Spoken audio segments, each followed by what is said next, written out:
नमस्कार छात्रों, सुधीर शर्मा क्लासेस पर आपका स्वागत है।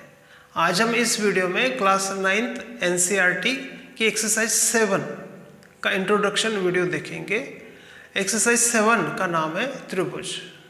जैसे कि आपने छोटी क्लासों में पढ़ा है, त्रिभुज मतलब 3 भुजाओं से घिरी हुई आकृति को हम कहते हैं त्रिभुज। या और अपडेटेड अगर आप परिभाषा इसकी देना चाहें तो ये हो जाएगा कि 3 प्रतिच्छेदी रेखाओं से घिरी बंद आकृति को हम कहते हैं त्रिभुज। इस एक्सरसाइज के अंदर हम त्रिभुज की सर्वांग समता के बारे में पढ़ेंगे कि कब 2 त्रिभुज आपस में सर्वांग सम होते हैं, ठीक है, या सर्वांग सम आकृतियां क्या होती है, पहले हम उसकी बात करेंगे।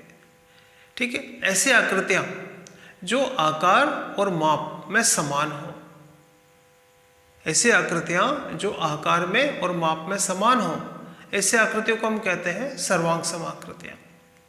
ठीक है, जैसे साइकिल के जो दोनों पहिए हैं, आगे वाला पहिया पीछे वाले पहिए के सर्वांग सम होता है क्योंकि वो पूरी तरह से बराबर है। हमारी दोनों हथेलियां भी आपस में सर्वांग सम होती है क्योंकि ये बिल्कुल एक दूसरे के समान होती है। ठीक है, जो एक दूसरे को बिल्कुल कवर कर लेती है, जो आकृतियां पूरी तरह से समान हो, ऐसे आकृतियों को हम कहते हैं सर्वांग सम आकृतियां। इसी प्रकार से एक उदाहरण और आप ये देख सकते हैं कि जैसे आप यहाँ 2 आयत देख रहे हैं, ठीक है, ये दोनों सर्वांग सम है। क्यों? क्योंकि इसको अगर आप इसके ऊपर रख दें तो ये दोनों आकृतियां एक दूसरे को कवर कर लेती है, या है ना, इस वाले को इसके ऊपर रख दें तो भी ये एक दूसरे को कवर कर लेती है। तो ऐसे आकृतियां जो पूरी तरह से आकार में, जैसे कि इन दोनों का आकार है आयत, तो दोनों का आकार भी समान है और दोनों का माप भी समान है, ऐसे आकृतियों को हम कहते हैं सर्वांग सम आकृतियां। जैसे सिक्का है, 1 रुपये का सिक्का अन्य 1 रुपये के सिक्के के सर्वांग सम होता है। ठीक है, अब हम बात करते हैं सर्वांग सम त्रिभुजों की। तो इसी प्रकार अगर 2 त्रिभुज इस प्रकार से हैं कि वो बिल्कुल एक दूसरे के समान है, एक को दूसरे के ऊपर रखें या दूसरे को पहले के ऊपर रखें, दोनों एक दूसरे को अगर कवर कर लेते हैं, पूरी तरह से समान है, तो ऐसे त्रिभुजों को हम कहेंगे सर्वांग सम त्रिभुज। तो सर्वांग सम त्रिभुजों की परिभाषा के लिए हम ये कह सकते हैं कि ऐसे त्रिभुज जिनकी भुजाएं और जिनके संगत कोण आपस में समान हो, ऐसे त्रिभुजों को हम कहते हैं सर्वांग सम त्रिभुज। इस एक्सरसाइज के अंदर हम अधिकतर प्रश्नों में ये चेक करेंगे कि क्या ये त्रिभुज दूसरे वाले त्रिभुज के सर्वांग सम है कि नहीं है। तो उसको चेक करने के लिए कुछ नियम है। अगर उस नियम के आधार पर वो त्रिभुज है तो वो त्रिभुज आपस में कहलाएंगे सर्वांग सम।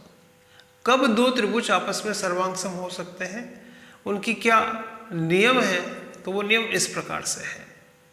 ठीक है, 2 त्रिभुजों के सर्वांग सम होने की कसौटियां या नियम क्या है। तो पहला नियम है SSS सर्वांग समता, यानी भुजा भुजा भुजा सर्वांग समता।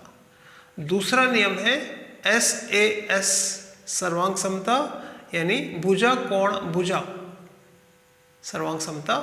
तीसरा नियम है ASA सर्वांग समता, यानी कोण भुजा कोण सर्वांग समता।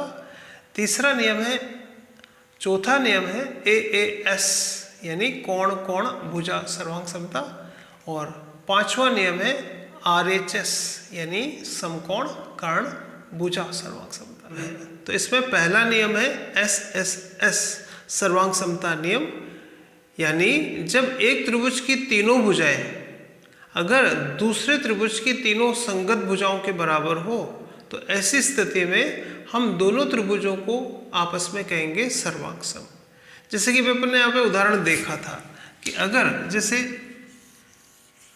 एक त्रिभुज है ABC और इसकी भुजाएं हैं 3 सेमी, 4 सेमी, 5 सेमी, और एक और त्रिभुज है, इसकी भी भुजाएं यही है 3 सेमी, 4 सेमी, 5 सेमी, ये है PQR। तो हम यहाँ देख रहे हैं कि एक त्रिभुज की तीनों भुजाएं दूसरे त्रिभुज की तीनों संगत भुजाओं के बराबर है, ये 3 है। तो इस तरह से हम कहेंगे कि ये त्रिभुज इस त्रिभुज के सर्वांग सम होगा, यानी त्रिभुज ABC सर्वांग सम होगा त्रिभुज PQR के। सर्वांग समता का दूसरा नियम है बच्चों SAS नियम, या इसको हम कहते हैं भुजा कोण भुजा नियम। यदि एक त्रिभुज की दो भुजाएं तथा उनको अंतरित करने वाला कोण दूसरे त्रिभुज की दो संगत भुजाओं और उनके बीच के कोण के बराबर हो तो ऐसे दोनों त्रिभुज आपस में सर्वांग सम होंगे। इस नियम को हम कहते हैं भुजा कोण भुजा सर्वांग समता। ठीक है, जैसे कि आप यहां देखें कि एक त्रिभुज है XYZ और एक त्रिभुज है ABC। अगर आप यहाँ पाते हैं कि इसमें एक भुजा 3 सेमी की है, एक भुजा 5 सेमी की है, इसमें भी एक भुजा 3 सेमी की है, एक भुजा 5 सेमी की है, तथा इनके बीच का कोण इसके बीच के कोण के बराबर है। जैसे ये 60 का है, ये भी 60 का है, तो त्रिभुज XYZ की दो भुजाएं त्रिभुज ABC की संगत दो भुजाओं के बराबर है और उनके बीच का कोण भी आपस में बराबर है, तो ऐसे त्रिभुज आपस में कहलाएंगे सर्वांग सम। तो हम कह सकते हैं कि त्रिभुज XYZ सर्वांग सम होगा त्रिभुज ABC के। और यहाँ जो नियम लगेगा उस नियम को हम कहते हैं SAS नियम। सर्वांग समता का अगला नियम है बच्चों RHS नियम। RHS नियम को हम कहते हैं समकोण कर्ण भुजा नियम। अगर दो समकोण त्रिभुज है, समकोण त्रिभुज हम उन्हें कहेंगे जिसमें एक कोण पहले से 90 डिग्री का होता है। वह त्रिभुज जिसमें एक कोण 90 डिग्री का हो उसको हम कहते हैं समकोण त्रिभुज। तो समकोण कर्ण भुजा नियम इस प्रकार से है कि दो समकोण त्रिभुज में उनका कर्ण और एक अन्य भुजा आपस में अगर बराबर है तो ये दोनों त्रिभुज आपस में होंगे सर्वांग सम। जैसे यहाँ पे देखिए कि जैसे ये एक समकोण त्रिभुज है और एक और ये समकोण त्रिभुज है। क्योंकि समकोण त्रिभुज इसलिए है क्योंकि इसमें एक कोण 90 डिग्री का है, इसमें भी एक कोण 90 डिग्री का है।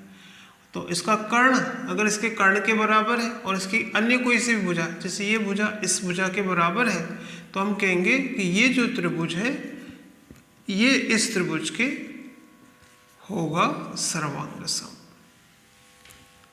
तो जब कभी आप पाते हैं कि दो त्रिभुज इस प्रकार से हैं कि इसमें भी एक कोण 90 डिग्री का, ये भी 90 डिग्री का है और इसका कर्ण इसके कर्ण के बराबर है और अन्य कोई भुजा इसकी अन्य संगत भुजा के बराबर हो, तो ये दोनों त्रिभुज आपस में होंगे सर्वांग सम। ठीक है, अगला नियम है बच्चों ASA नियम। A का मतलब होता है एंगल, S का मतलब होता है साइड। तो ये नियम होगा कोण भुजा कोण नियम। अगर एक त्रिभुज के दो कोण तथा उनके अंतरित भुजा अन्य त्रिभुज के दो कोण और उनको अंतरित करने वाली भुजा बराबर हो तो ऐसे त्रिभुज आपस में कहलाएंगे सर्वांग सम त्रिभुज। जैसे एक ये त्रिभुज है, एक ये त्रिभुज है। अगर इसमें ये कोण 60 डिग्री का है, इसमें भी एक 60 का है, इसमें 70 का कोण है, इसमें भी 70 का है, इसमें ये भुजा 4 सेमी की है, इसमें भी एक भुजा 4 सेमी की है, तो हम कहेंगे कि ये जो त्रिभुज है XYZ ये इस त्रिभुज ABC के पूरी तरह से बराबर होगा, सर्वांग सम होगा। क्यों? क्योंकि इसमें दो कोण और उनके अंतरित करने वाली भुजा इस त्रिभुज के दो संगत कोण और अंतरित करने वाली भुजा के बराबर है, तो ये त्रिभुज इस त्रिभुज के सर्वांग सम होगा। और इसको हम ऐसे लिख सकते हैं कि त्रिभुज XYZ सर्वांग सम होगा त्रिभुज ABC के, और जिस नियम से यह सर्वांग सम होगा वो नियम है ASA नियम। तो सर्वांग समता का जो नियम यहाँ लगा वो है ASA नियम, क्योंकि इसके दो कोण इसके दो कोणों के बराबर है और उनको अंतरित करने वाली भुजा इसके अंतरित करने वाली भुजा के बराबर है। सर्वांग समता का अगला नियम है बच्चों AAS नियम। AAS नियम को हिंदी में कहते हैं कोण कोण भुजा सर्वांग समता। अगर एक त्रिभुज के दो कोण और एक अन्य भुजा अन्य दूसरे त्रिभुज के दो कोण और एक अन्य भुजा के बराबर हो तो ये दोनों त्रिभुज आपस में सर्वांग सम होंगे। ठीक है, इस तरह से जैसा आप यहाँ देख रहे हैं कि इस त्रिभुज के ये जो दो कोण हैं अन्य त्रिभुज के इन दोनों कोणों के बराबर है। जैसे 40 है तो ये भी 40 है, ये 60 है तो ये भी 60 है, और एक अन्य भुजा इसकी अन्य भुजा के बराबर है, तो ये दोनों त्रिभुज आपस में सर्वांग सम होंगे। याद रखिए, जब दो कोण बराबर होंगे तो इसका जो तीसरा कोण आएगा, क्योंकि त्रिभुज के तीनों कोणों का योग 180 होता है, तो 40 और 60 100 तो ही हो गया, तो ये वाला कोण आएगा 80 का, ये वाला भी कोण आएगा 80 का। तो इस प्रकार से अगर दो कोण बराबर है तो तीसरा कोण भी तीसरे कोण के बराबर होगा। तो इसको हम कहेंगे कि ये जो दोनों त्रिभुज हैं, त्रिभुज XYZ सर्वांग सम होगा त्रिभुज PQR के, और जिस नियम से सर्वांग सम होंगे वो है कोण कोण भुजा। ठीक है, तो ये जो नियम लगेगा यहाँ पे वो है AAS नियम से ये सर्वांग सम होंगे। तो इस प्रकार बच्चों इस प्रश्नावली में हम अधिकतर क्वेश्चन के अंदर दो त्रिभुजों को चेक करेंगे कि ये सर्वांग सम है कि नहीं है। इसके लिए वहाँ हम उनमें कितनी बातें समान है वो देखेंगे। तो हमने यहाँ देखा कि 3 बातें अगर उनमें समान हो जाती है, जैसे 3 बातों में 2 कोण 1 भुजा, या इसकी तीनों भुजाएं इसकी तीनों भुजाओं के बराबर है, तो 3 बातें अगर बराबर है तो ऐसी स्थिति में वो दोनों त्रिभुज आपस में सर्वांग सम होंगे। त्रिभुज के अन्य गुण जो आप इस एक्सरसाइज में पढ़ेंगे वो ये है कि जो समबाहु त्रिभुज होता है उसके सभी कोण भी बराबर होते हैं, कि जैसे ABC माना समबाहु त्रिभुज है, यानी इसकी सभी भुजाएं बराबर है, ये 3 सेमी है, ये भी 3 सेमी है, ये भी 3 सेमी है। तो जिसकी तीनों भुजाएं समान उसको हम कहेंगे समबाहु त्रिभुज, और अगर वो समबाहु त्रिभुज है तो उसके सारे कोण भी आपस में समान होते हैं। तो ये है नियम कि समबाहु त्रिभुज के सभी कोण आपस में समान होते हैं। दूसरा नियम है बच्चों कि समद्विबाहु त्रिभुज के अंदर क्योंकि 2 भुजाएं बराबर होती है, तो जो 2 भुजाएं समान होती है समद्विबाहु त्रिभुज की, उसके सम्मुख 2 कोण भी समान होते हैं। जैसे ये एक समद्विबाहु त्रिभुज है, ABC एक समद्विबाहु त्रिभुज है, इसमें ये वाली भुजा माना इसके बराबर है। तो अगर AB इस त्रिभुज के अंदर त्रिभुज ABC में अगर AB बराबर है AC के, तो इन समान भुजाओं के सम्मुख कोण यानी ये वाला कोण इस वाले कोण के बराबर होगा, तो कोण B बराबर होगा कोण C के।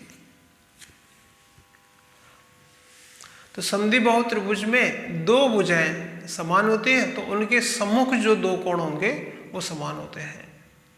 यानी हम कह सकते हैं कि समद्विबाहु त्रिभुज में 2 कोण भी समान होते हैं। इसके अलावा एक नियम और ये है कि त्रिभुज की 2 भुजाओं का योग सदैव तीसरी भुजा से अधिक होता है। त्रिभुज पे आधारित एक नियम और ये है बच्चों कि अगर कोई त्रिभुज विषम बाहु त्रिभुज है, यानी जिसकी सारी भुजाएं अलग अलग नाप की है, ठीक है, जैसे कि हम यहाँ देखें कि सारी भुजाओं की नाप अलग अलग है। जैसे हम यहाँ देख रहे हैं कि एक त्रिभुज ABC है, इसकी एक भुजा 3 सेमी है, इसकी ये भुजा 6 सेमी है, ये भुजा 7 सेमी है। तो इसमें ये नियम है कि जो भुजा सबसे बड़ी है उसके सामने का कोण भी सबसे बड़ा होगा। जैसे कि आप यहाँ देख रहे हैं कि सबसे बड़ी भुजा क्या है 7 सेमी, तो यहाँ सबसे बड़ा कोण आएगा A, और यहाँ सबसे छोटी भुजा है AB, तो इसके सामने का कोण C सबसे छोटा होगा। ठीक है, तो ये नियम है बच्चों कि त्रिभुज की जो सबसे बड़ी भुजा होगी उसके सामने का कोण सबसे बड़ा, और जो भुजा सबसे छोटी है उसके सामने का कोण सबसे छोटा होता है।